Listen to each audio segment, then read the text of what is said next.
নেব ওনাদের জীবনযাপন কিভাবে যাচ্ছে। আমরা চাচা যদি পাশে আসতেন তাহলে আপনার সাথে হালকা কথা বলতাম।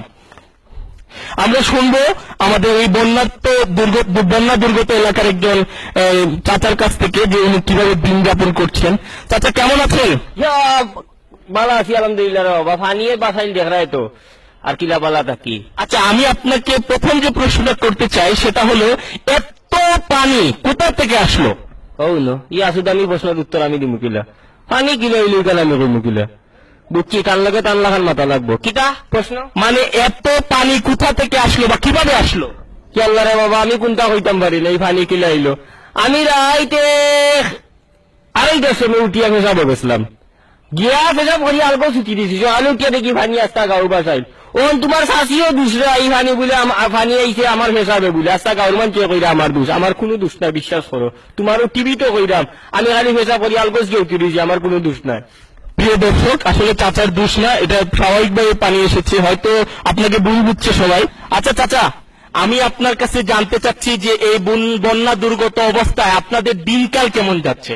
দিনকাল তো ফাটাফাটি যার, খুব ভালো যার। আমরা সকালে উঠি আর তো খালি পানি আমরা খালি হাতরিরা আমার মাছ মাররাম, মাছ বেচরাম, প্রতিদিন 50-60 টাকার মাছ বেচরাম, খুব ভালো যার।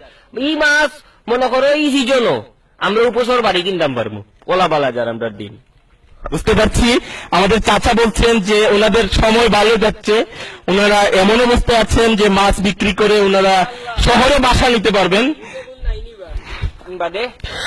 আচ্ছা, আমি আপনাকে পরে যে প্রশ্নটা করতে চাচ্ছি সেটা হলো গিয়ে, অনেকেই তো আপনাদের ত্রাণ দিচ্ছে, শহর থেকে আসছে, বিভিন্ন সংস্থা থেকে আসছে, যে আপনি কিরকম ত্রাণ পেলেন? এই কথা আপনার কইয়া লাভ নাই। আমার মনে করো গোডাউন আছে 3টা, 3ও গোডাউন মানছে ত্রাণ কিতা হয় যে কথা দিয়া পরে দিছে। মানে চাউলের বস্তা, গমের বস্তা, আটার বস্তা, খালি ত্রাণ আর ত্রাণ মানছে আমার আপনারে ফাটাইলিরা দিয়া। তাইলে আমরা বুঝতে পারছি দর্শক যে বাংলাদেশের মানুষ আমাদের দেশপ্রেমে উদ্বুদ্ধ হয়েছেন, অসহায়দের পাশে দাঁড়িয়েছেন। তো আমি আপনার কাছ থেকে এ পর্যায়ে জানতে চাচ্ছি যে এই বন্যা দুর্গত অবস্থায় আপনার মতামত কি? মানুষ মানে আপনার কথা না, সবাই কেমন আছে? সবাই তো খুব ভালো আছে। আমরা যারা পানির থাকি আমরা গোসল করা লাগে না, আমরা তো আস্তা দিনু গোসল পানির যে বেলটা ও আমি একটু আগে উঠছি গোসল থাকি আবার পড়ি দিমু। আমরা সবসময় গোসল করলাম, খালি মজা লাগে, খুব মজাত আছি আমরা। চাচা বলতে চাচ্ছেন উনি খুব মজা আছেন, তারা পানিতে নামতে হয় না, এমনি অটোমেটিকলি সবসময় গোসল করেন।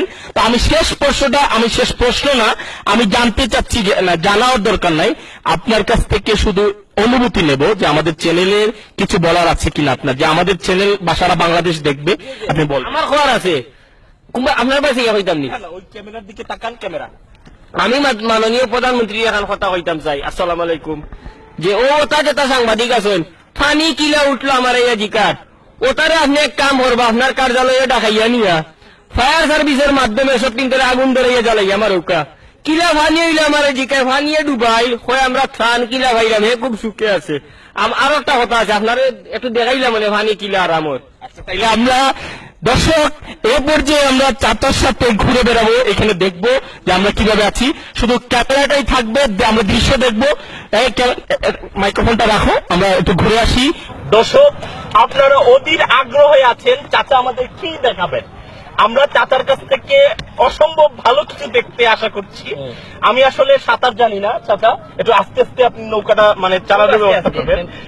সম্মানিত উপস্থিতি, আমরা চমকের অপেক্ষায় আছি, আমরা চারিদিকে দেখছি পানি আছে, আমরা চাচার কাছ থেকে চমক কিছু দেখবো। আর চাচা আমি আপনারা দেখাইমু যে পানি কত আরামে আছি, পানি বুঝছেন নি আমরা কত আরাম পানি খালি, বুঝছেন নি মনে করবা আপনি আর কি সে গরম পানি দিছে আর আরাম লাগে, বুঝছেন নি। আমরা দেখবো চাচার কাছ থেকে সাঁতার।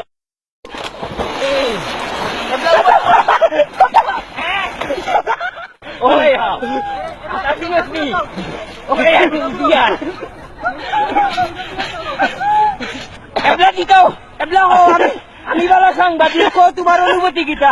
আমার কোনো অনুমতি নেই, আমার কোনো অনুমতি আমার আমরা যাইয়া জিকাও পানির তোলে অনুভূতি কি তখন কিতা বুঝো দাদা? তখন দুবাই আমি সাঁতার জানি না দাদা। দুবাই লাই না দাদা, আর কোনদিন জিকেই পারি অনুভূতি জিকেই পারি। ও তোমার অনুভূতি কিতা? আর কোনদিন জিকেই পাইনি পাবি পানি খুব মজার না নি পানির মধ্যে ডাকাতি কি কষ্ট।